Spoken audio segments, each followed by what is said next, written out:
All right, welcome back. So it is the final game of this match and the final game for me before it is determined whether or not I go on to the next round, to the elimination rounds. And I need this win desperately.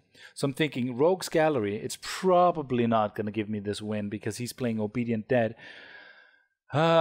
Pretty bad and pretty unlucky deck selection that I had for this matchup. But there are these times where Rogue's Gallery actually will work out for you. All right? So, yeah. Took me 3 mulligans to actually get 2 lands. And, yeah. Pretty bad. I'm not off to a great start. I can't go lower than this, and especially not in the tournament. Actually, I do draw the swamp, so that's pretty good. Means that I can drop the Royal Assassin, but the Royal Assassin is just has a crosshairs when it comes into play against removal heavy decks. It just has a crosshair on its forehead, and there's not much you can do about it. So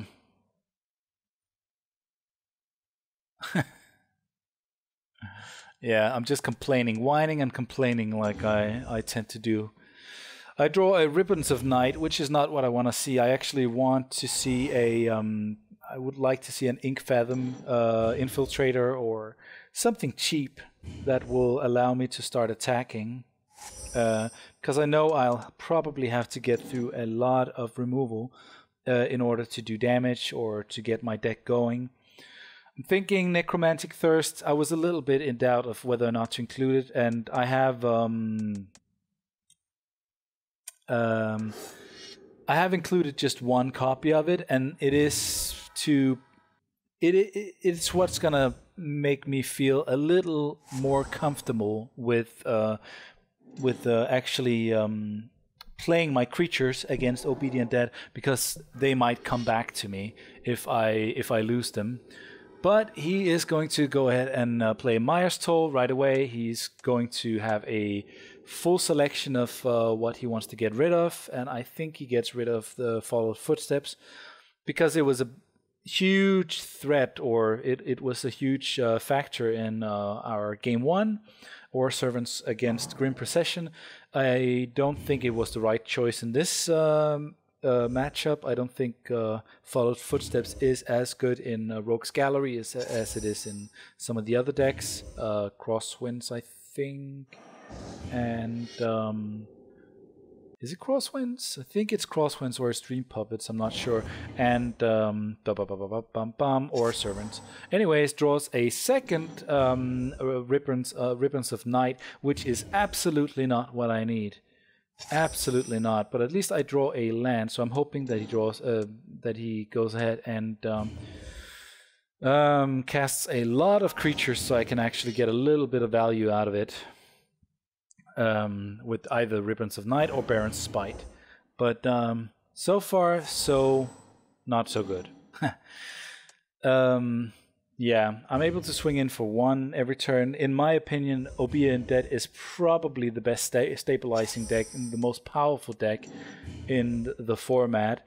When you can bring Obedient Dead down to 1, 2, 3, 4 life, and it's still able to recover because of the many removal spells that will actually regain the player life again, like Corrupt and what's it called?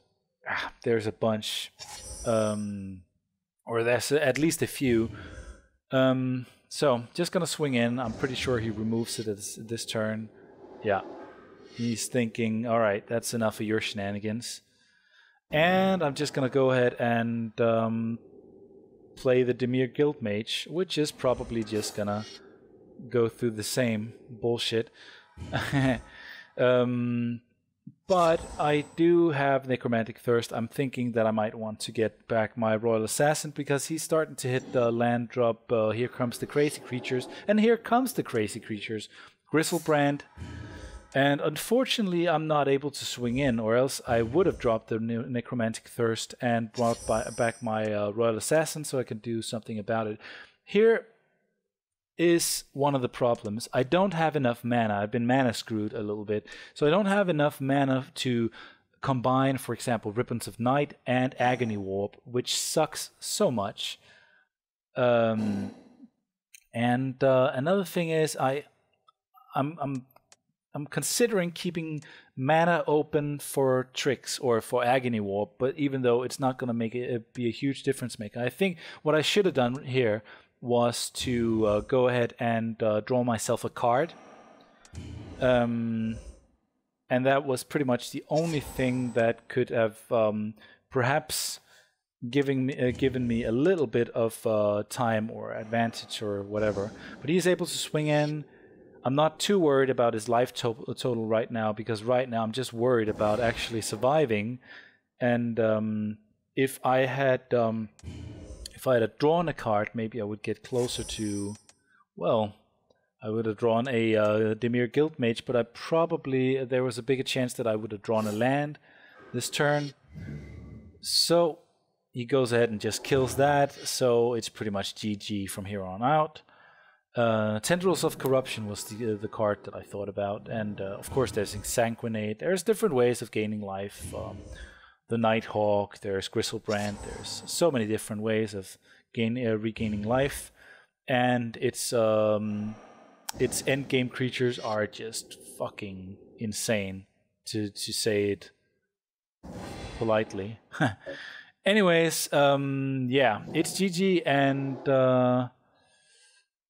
there comes the Corrupt, which I think is one of the worst cards in the format.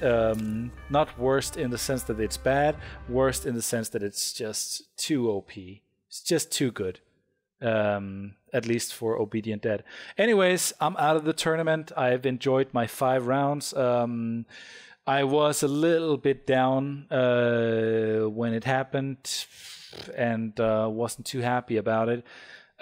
Considered not playing Magic 2013 until 2014 came out, because I'd had like a bunch of days, like a week of just really bad luck in my matches. But that being said, I'm probably not done playing Magic 2013. I think I'm taking it a little bit slower, or doing some different things so I don't get burned out in the fall of this season, so to speak.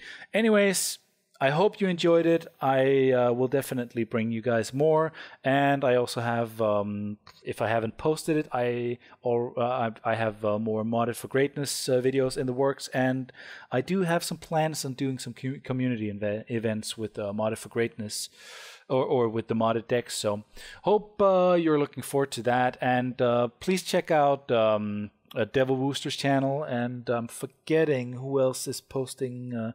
I don't think anybody else is posting vids from the tournament.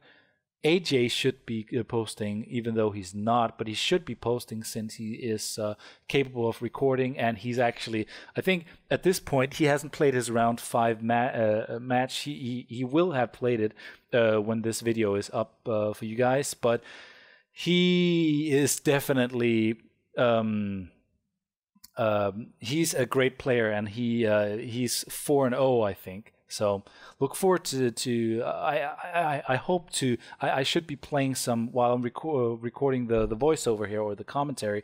Today I should be recording some Resident Evil 6 with him, so I'm trying to punk him in to record some of his matches so we can see some of this thought process. But anyway, I'm multeyemeteor, as always. This was Magic 2013, the Flush Tournament, round 5 of the preliminary rounds. Unfortunately, I didn't make it to the elimination rounds, the top 8. But hope you enjoyed, and later!